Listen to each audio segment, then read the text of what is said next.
Okay guys, so today I'm going to be doing an update on my Leopard Gecko's bioactive setup, showing you what's changed since you've last seen it and how it's getting on. So let's get straight into the video. You may remember from my September reptile room tour that these plants were dying. I'd went on holiday for a week and I think I hadn't got the watering schedule down correctly, and I think they were just wilting because they didn't have enough water. But now these two plants have made a full recovery. As you can see, the mother-in-law's tongue has some good shoots growing in the middle, and this Echeveria, this has got lots of lovely little leaves growing in the middle. I was afraid that I'd kill both of these plants, especially as I do like them, and the Echeveria flowers from time to time, and the flower's very nice. It's like a little pink flower. But what I've been doing is giving them a quick spray down each day, and that seems to do them for water. I thought that it would be maybe too much water, and so I hadn't been doing that for them. But it seems that with this drainage layer, so the substrate doesn't stay wet, and because they're in the hot end of the enclosure, the soil doesn't stay wet, and that is what's bad with succulents.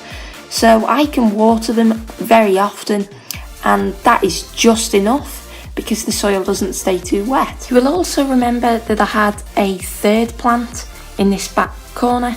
That was a Crassula Avartar, I think, and that one is the only one that didn't make it. I got that from a garden centre, and to be totally honest, garden centre plants are hit and miss. Half the time they live, half the time they die. This one, it started dying with the watering, so it did just die, didn't pull through. Which was a shame, because it was a nice looking plant and it was a bit different to other succulents.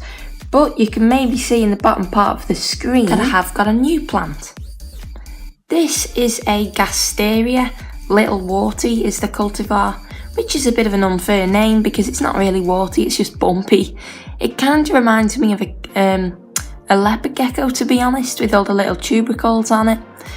This I only planted in yesterday, so it's got some settling in to do, but it does look nice, and I'm hoping that these little side shoots down here grow into big things like this.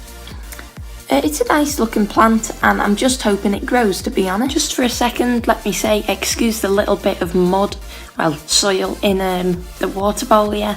It's because I'm filming this at like 7 o'clock in the morning, and I've not got round to changing the water bowls today, so it's still a bit dirty, but I couldn't do it before this video because of what I'm about to show you. Now, if you cast your mind back to the setup video of this, you will recall that I put springtails, darkling beetles, mealworms, which are the same as darkling beetles, they're just the larval stage, and tropical grey woodlice as the cleanup crew, or custodians is the technical term, in this enclosure. Well, the darkling beetles were always out and about, they were always active, and I think that was their downfall, because the numbers just seemed to drop, even though I saw them breeding and feeding and stuff.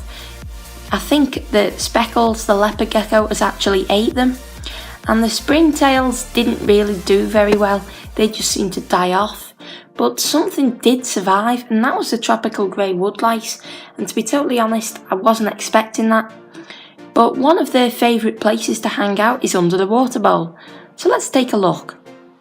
As you can see there is a few of the woodlice. Now, you probably can't see on the video, but there are actually a couple of tiny white bits down there, as in white live insects, and I am not sure whether they're springtails or baby woodlice. I'm half tempted to believe the baby woodlice because I have seen some mid-sized little woodlice in there. So these are definitely doing well, and I did actually add some more mealworms in the larval stage, and Speckles' poo has been disappearing, so that shows that the cleanup crew is doing its job. And of course, this wouldn't be a very good leopard gecko video if there was no leopard gecko in it. I'm not going to yank Speckles out because you can see him in other videos, and he's in his little burrow at the minute, and I don't want to disturb him too much because I do take him out of there every other day or so to handle him. But Speckles is doing absolutely fantastic. He weighed in at 101 grams yesterday, which is getting on for being very large for a leopard gecko. He's a decent size for a male anyway. He is kind of chubby at the minute, even though I've been feeding him really small meals every 4 days, like either 1 Mario worm, 3 crickets, 5 mealworms, stuff like that. Not big meals at all, but he's maintaining that weight really well, which does just show that I must be doing something right gut loading those insects, and he must be quite healthy to be metabolising that properly. But apart from that, he is doing fantastic. When I tongue feed my reptiles, I never ever put it in front of them. Like, say he was there, I would put it maybe sort of over here, the tongs, and he would have to come out and run and grab that. Because my old subscribers will remember Cleo, and I did what most people do, which is put the food in front of her and she'd eat it like that. But that's just not mentally enriching, in my opinion. In the wild, insects wouldn't just do that. They wouldn't just sit in front of them each time. So get them to come and chase it, and trust me, I've done this since he was little, and the speed that he can go when he sees something he wants, you wouldn't believe it, to be honest. So that was a little update on Speckles Vivarium. I think it looks quite nice, but tell me what you think about it down in the comment section down below.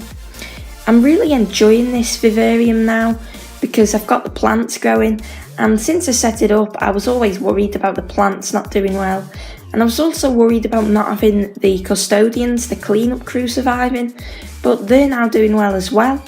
So it's sort of all settled in now. I mean, there's a little bit more settling in to do, but it is becoming established. And when you've got a bioactive vivarium established, there's just very little maintenance involved, and you can just watch it flourish. So yeah, I hope that you did enjoy this video, and I'll see you in the next one. Bye guys.